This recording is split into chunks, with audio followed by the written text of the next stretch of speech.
hacernos cargo de lo que somos como país. Comentarios, reflexiones. Pensamiento de ojo a oído. Bueno, gente, algo hablábamos, obviamente, sí, con Ángel Yapur sobre el tema financiero, gente, que tiene que ver más o menos con lo que pasa, gente, sí, cuáles son los mecanismos, obviamente, que existen de siempre y que junto a cada gobierno esos mecanismos se cumplen, a veces no, gente, si nos ponemos a pensar. Uno supone que la Argentina está en un periodo de adaptación, ¿sí?, a lo que sería este nuevo sistema económico, ¿sí?, a esta cultura. Si a mí me preguntan, si tengo mis reservas, ¿no?, si a mí me preguntaran, tengo mis reservas, ¿no?, que las reflejo en detalles cotidianos. Hace días atrás, gente, comentábamos, ¿no?, en este formato de columna sobre los dólares, y esto con Ángel Yapur lo charlábamos antes, ¿no?, que la gente guarda por sentir que es más seguro, que los dólares están abajo del colchón, que están más seguros, mejor dicho, abajo de un colchón o en el bolsillo del saco, y claro, que es más seguro que tener la plata consigo mismo antes de ponerla a rotar en un sistema económico, ¿sí?, que no da garantías.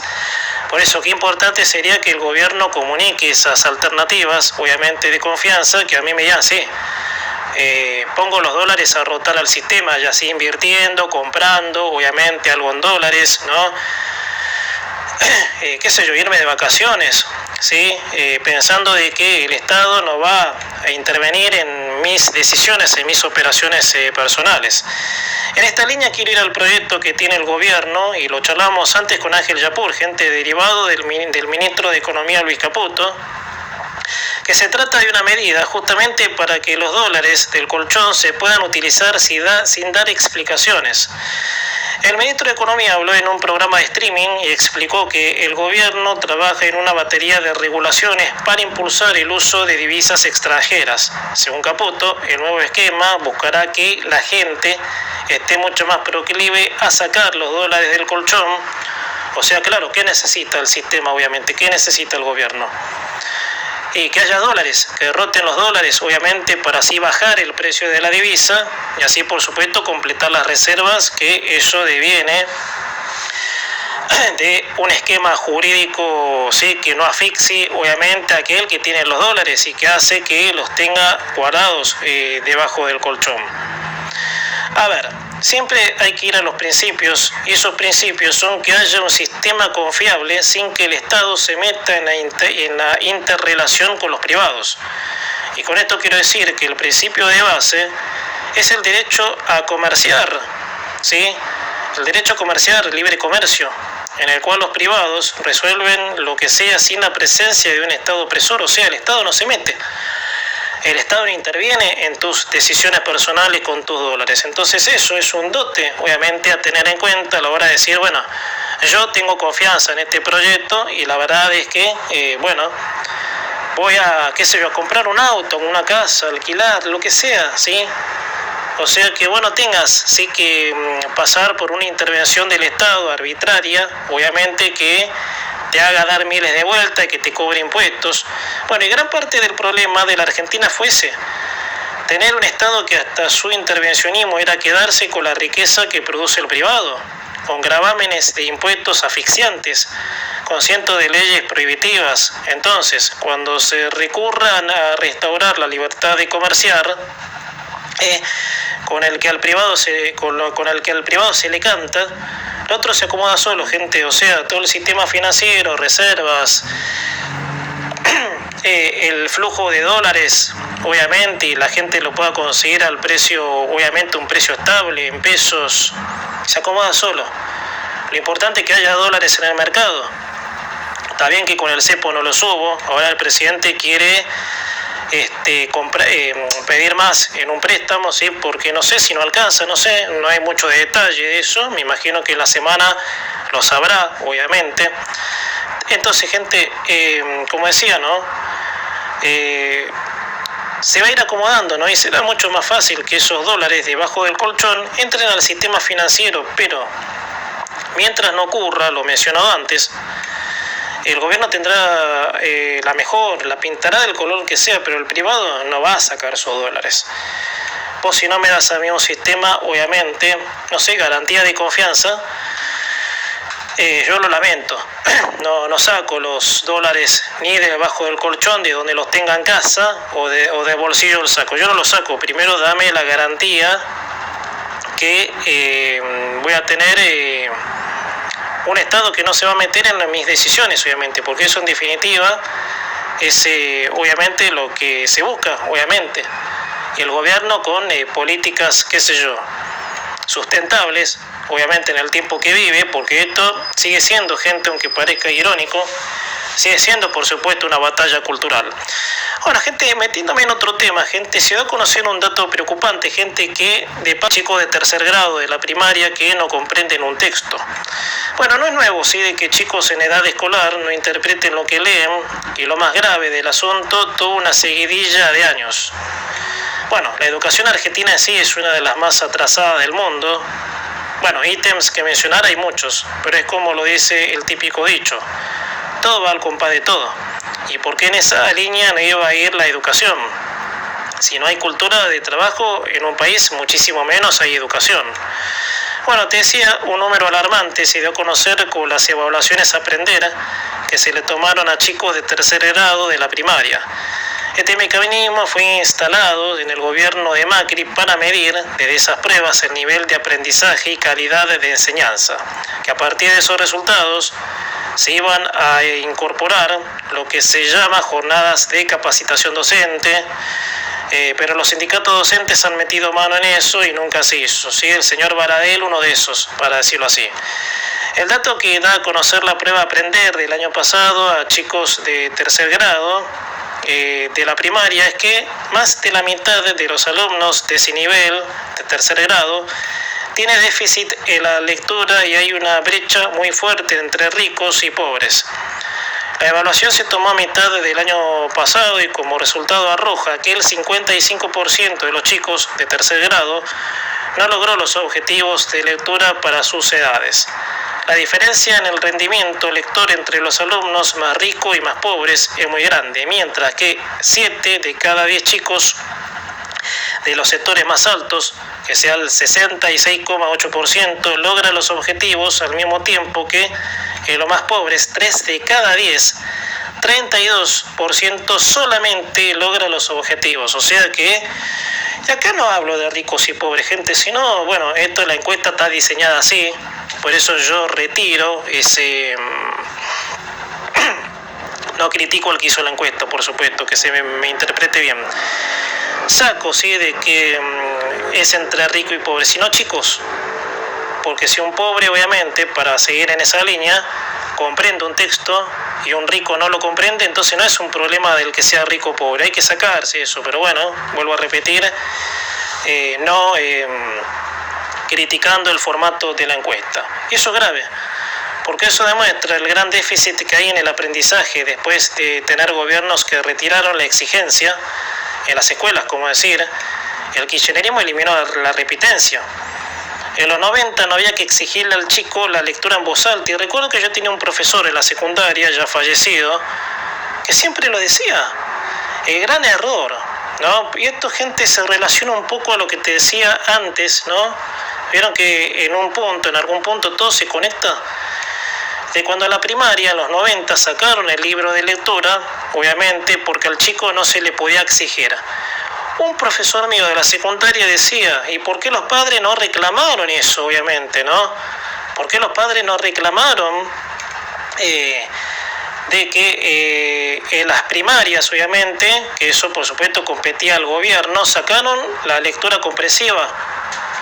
O sea, eso lo que han hecho en los 90 fue, no sé, sepultar el aprendizaje. Entonces, claro, hoy, obviamente, 20 años después, 25, tenés un déficit importante, obviamente, en la comprensión de lectura, de textos simples. Porque a decir verdad, gente, quédense, gente, le decía, vamos a charlarlo en la segunda hora del programa, textos simples, textos muy, digamos, cómodos quizás para comprender, Pero a un chico de tercer grado, que es una edad que ya, digamos, se lees un cuento, tenés que saber de qué se trata, la trama, lo que sea, obviamente. Una noticia, no sé si un chico de tercer grado, o sí, obviamente, aunque sí tendría que ser, pero bueno, como es cuestionable la educación argentina, puede comprender una noticia, pero no creo que sea el caso tampoco. Entonces, gente, esto, ¿sí?, es lo que cosechó los gobiernos peronistas. Porque claro, ¿qué le conviene, por supuesto, a un gobierno peronista? Que no haya educación.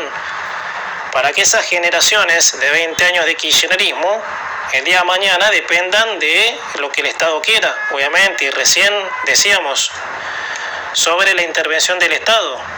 El Estado, ¿dónde puede intervenir y que un individuo lo acepte? El que no tiene educación, obviamente, el que crea de que el Estado le va a salvar la vida.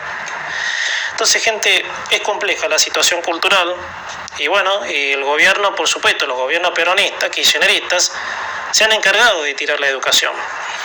Gente, en tiempos de peleas en la política argentina, gente, para arrancar el comentario, ¿sí?, de hoy, gente, ¿sí?, relacionado a lo que está pasando con las bancas entre La Libertad Avanza y el PRO, obviamente, que ha generado, bueno, a ver, ¿no?, para decirlo así, ha generado bastante expectativa, ¿no?, esto que está ocurriendo. Por eso, gente, no hay dudas, ¿no?, que la salida definitiva de Patricia Bullrich, y lo charlamos, gente, hace un rato con Mariano del Barrio, gente, ha generado un revuelo en el ambiente político en general, pese a que hace rato ella misma, gente, lo hemos dicho acá cuántas veces, obviamente, de que lo había anunciado, gente, ella dijo tener la idea de pasarse de banca para seguir de lleno el proyecto, por supuesto, de La Libertad Avanza. Bueno, a lo que el PRO queda medio cuerda floja, gente, hasta un posible, lo charlábamos también, y distintos analistas lo sostienen, desaparición. Eso se ha hablado mucho porque referentes de peso se han ido, como Horacio Rodríguez Larreta primero y ahora, como decíamos, Patricia Bullrich. A lo que en estos momentos, gente, hay que pensar cuál es el futuro inmediato del PRO o qué pasaría previamente, ¿sí?, de su posible desaparición. A mí me cuesta creer, gente, que y esto lo charlábamos también, de que el PRO desaparezca, ¿sí?, porque hay que ver qué pasa en la elección del domingo que viene, gente, si se fortalece, ¿sí?, teniendo más cuerpo, obviamente, de legisladores allí, obviamente, que eso, por supuesto, hay que ver si se fortalece o no. Ahora, gente, el que se expresó fue su propio presidente, que es Mauricio Macri, haciendo alusión a ciertas actitudes del presidente y hasta sentirse algo decepcionado, a mi entender. Macri no es verborrágico expresivamente, pero que se da a entender de su pacifismo es indiscutible. Bueno, Macri dio una nota a Infobae en donde se explaya con exactitud con respecto al poder y al proyecto de país, y dijo en esa nota en Infobae: el poder es ilimitado. De esa manera, el expresidente y actual presidente del PRO volvió a cuestionar al presidente y a su entorno, también criticando duramente a Larreta y a Bullrich por su desvinculación de la banca. Bueno, pensar, gente, que en el último año electoral, como te estoy diciendo, compitieron Bullrich y Larreta, ¿sí?, lo cual Larreta queda afuera, ¿sí?, porque desnotó cuál era su idea de país, y eso en el PRO obviamente no cabe el Estado grande, obviamente. Por eso Patricia queda como la candidata, obviamente, que termina perdiendo la elección general, obviamente, quedando en el balotaje Javier Milei, ¿sí?, y Sergio Massa. Bueno, en referencia al presidente Milei, Macri agrega: la verdad es que cuando él me habló del proyecto de país, yo me entusiasmé y después se devino de este proyecto de poder. Fue el descargo que hizo el líder del PRO luego del golpe duro que sufrió la banca con la emigración de la ministra de Seguridad, expresidenta del PRO. A ver, gente, analicemos esto. El proyecto de país es el mismo, ¿sí? Esto, los fines de semana pasado y ¿sí?, lo hemos hablado. Con comas de diferencia, ¿sí?, tiempos de instalación de más hierbas. El objetivo tanto de Macri como de Milei era que en el país se restaurara el liberalismo. Pero ¿qué pasó para que los cortocircuitos escalaran en una dimensión poco menos que irreconciliable, gente? Porque este es un dato que hoy salió en La Nación. ¿Sí? Macri está dispuesto a tener la puerta abierta para una posible alianza de La Libertad Avanza con el PRO. Pero bueno, la idea era ahora, ¿no? La idea era ganarle la provincia de Buenos Aires a los Kirchner, obviamente, y debilitarlos. Este era el momento para dar ese paso. No sé después cómo el eje político va entramándose, lo cual, obviamente, para decirlo, el momento era ahora, muchachos. Ya después, obviamente, bueno, porque ya he cantado, sé que alianza no va a haber, entonces, ¿qué produjo ese quiebre, no? Y lo produjo el mismo presidente Milei, gente, no sabiendo consensuar, disparar para donde sea sin mediar el impacto. Ejemplo, su vínculo en la banca con la hermana, que está bien, gente, la hermana es la secretaria de la presidencia, pero poco menos tiene más poder que él, más que él mismo, obviamente. Eso trae acaparado dudas e inquietudes que no huelen bien, ¿sí? Después otro de los detonantes, el escándalo cripto y el encierro del presidente, que deja dudas, gente. Por ejemplo, el ataque a la prensa, obviamente de parte de Milei, viene por esto. Milei siempre fue crítico a la prensa, acérrimo crítico, pero con esto, digamos, su intensidad fue creciendo, obviamente, de no querer dar explicaciones, de tratar a los medios de mentiroso, obviamente, pero bueno, ese por supuesto es otro detalle. Y bueno, Macri no tiene nada raro en su historial. Lo que querían plantarle en su momento, sí, lo de las escuchas, jamás le pudieron probar nada. De ahí en más. Nunca Macri se ve involucrado en algo que en la opinión libre genera inquietud. Entonces, y como dice Macri, Milei estaría en el armado de un proyecto de poder personal, no sé. Yo siempre tengo mis costados raros con el presidente, pero no me consta que pueda llegar a eso, porque si no, ahí sí, la cultura del poder en Argentina sería un tema de no acabar. Porque Milei tuvo una promesa, gente, y en una de las pancartas de su campaña presidencial de 2023, él tuvo una promesa. Si no tenés, obviamente, las que hay que tener para cumplirlas, realmente es poco menos que una desilusión, obviamente, para el votante y para la gente que tal vez no teniendo otra opción, pero sí se convenció, por supuesto daba para La Libertad Avanza, apostaba fichas. Pero bueno, Milei no ve esos costados, esos detalles logísticos Milei no los ve, y por supuesto, y eso es lo que le molesta a Milei, que se los corrijan, obviamente. Si vos tenés a alguien que te abre la puerta, te lo dice, y vos salís con lo tuyo, con tu encierro, la verdad, obviamente, Milei asume la culpa de que vos también. No te digo que Macri no haya tenido lo suyo, ¿sí? Que Macri es otro estilo, pero vos sos el presidente y tenés que dar el ejemplo del consenso, más allá de las diferencias que se puedan tener.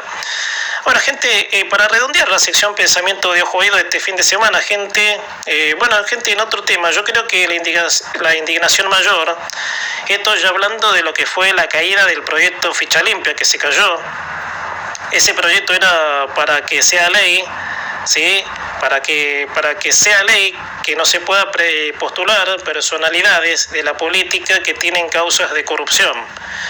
Tanto es el caso de la señora Fernández, quien, y después de todo el daño que hizo, piensa presentarse a una elección nacional en el 2027. Y como decía un posteo en redes, se nos cagan de risa en la cara, gente, y sí. Pero gente, yendo a una reflexión, y ayer algo te decía, es complejo, ¿sí?, de analizar todas las aristas de por qué el país está como está, a analizar con profundidad el núcleo del por qué pasan estas aristas que nos hacen ver lo que nos pasa. Me dirán, sí, son trabalenguas, y sí, bueno, la cultura argentina es un trabalengua, trasladando el ejemplo en eso, ¿no? La cultura argentina es la traba, gente. Hace años vengo diciendo de que este ISPA es objeto de estudio, pero desde el prisma social más que nada, porque lo político es la consecuencia de lo que votan determinadas mayorías decisivas. Pero la sociedad en gran parte permite que una señora con innumerables causas de corrupción se presente a una elección. Y lo peor, que te lo festeja gente, porque ni bien cayó lo de ficha limpia, estaban festejando gente, ella, Cristina se va a presentar. O sea, que nos robaron en la cara, gente, y voy en los términos duros, obviamente, me salgo, obviamente, del contexto del comentario, para ir a lo puro y exclusivamente que me sale, que no sería periodístico, sí, qué sé yo, la interpretación me importa nada, qué sé yo, pero bueno, te lo digo, gente, usando un poquito el sentido común medio, ¿no?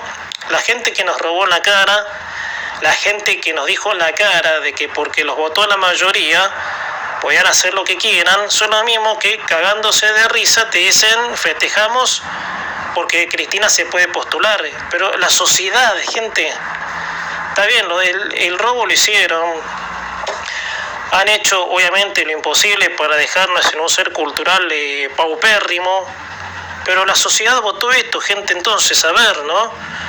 ¿Cómo hacemos para ir a ese núcleo de una sociedad poco menos que masoquista, obviamente?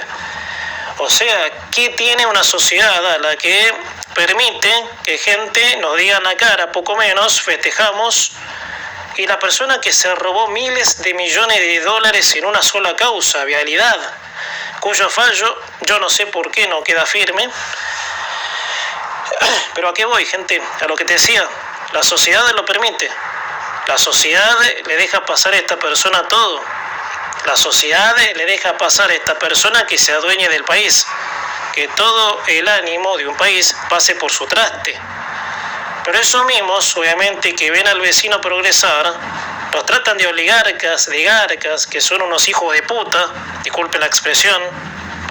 Entonces, para mí, gente, esto ya viene de una matiz mucho más compleja, obviamente, del ser cultural de la Argentina. ¿De dónde viene ese gen de un país que permite lo malo, que lo naturaliza, y que hayan llegado esta gente a decirnos en la cara, sí, Cristina ahora se va a poder postular después que dejó el 50% de pobreza, que digo el 50, el 70% de pobreza, generó una generación, valga la redundancia, de chicos de tercer grado que no saben leer un texto y que son generaciones que no aspiran a nada, porque hay gente de 20 años que son unos zombies directamente, que no aspiran a nada, no tienen ni siquiera un foco de lo que van a hacer de su vida, gente que no trabaja, no estudia, creyendo que vivir de un plan es digno, obviamente, y esto, gente, se ha visto mucho, de gente que no se preocupa, gente de 25 o 20 años que no se preocupa porque Cristina le dio un plan. Eso es lo que la gente quiere para este país. Entonces, ¿no hay que hacer un mea culpa de parte de la sociedad? No sé, digo.